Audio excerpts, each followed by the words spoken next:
ఇది మనం తెలంగాణలో పాశం అంటామండి. పాశము ఇంకా ఫస్ట్ నీళ్ళు ఇంకా ఎసరు పెట్టాలి, ఇలా చేయాలి.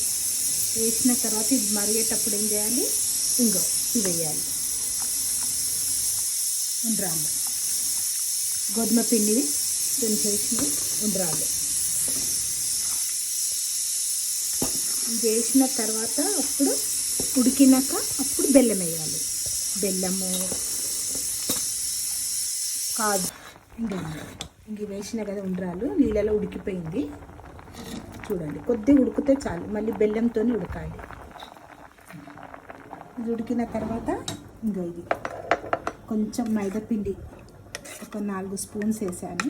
ఇది కొంచెం కలిపి లిక్విడ్ వేస్తే మంచి థిక్గా అవుతుంది, బాగుంటుంది. ఇంక బెల్లం, కొబ్బరి, కాజు, బాదం. ఇప్పుడు నేను ఇది వేస్తున్నాను, ఈ లిక్విడ్ అనేది వేస్తున్నా దీంట్లో.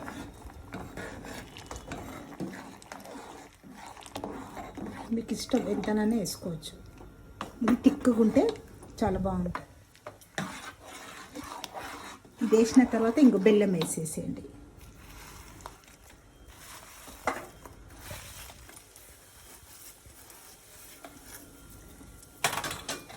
బెల్లం వేసినాక ఇది దింపిన తర్వాత అప్పుడు ఇది వేయండి.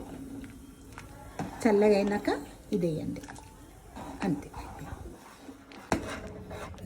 ఇక మొత్తం బెల్లము పాశం అవన్నీ వేసేవారికి ఇంత ఆ లిక్విడ్ కూడా వేసినాం కదా, గోధుమ పిండి లిక్విడ్, ఇంకా ఇంత అవుతుంది. మళ్ళీ చల్లగా అయినాక మొత్తం గట్టిగా అయిపోతుంది. ఇంత ఉంటే చాలు,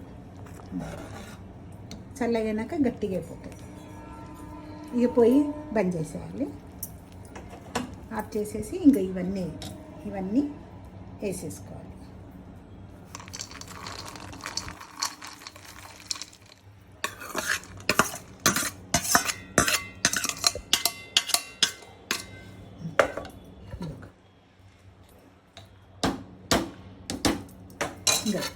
ఇవి కొద్దిగా గసగసాలండి, గసగసాలు నేను వేయించుకున్నా నెయ్యిలో. ఇది కూడా కొద్దిగా వేస్తే బాగుంటుంది. నేను ఎప్పుడు వేస్తాను చూడండి, బాగుంటుంది. కొద్దిగా వేయండి.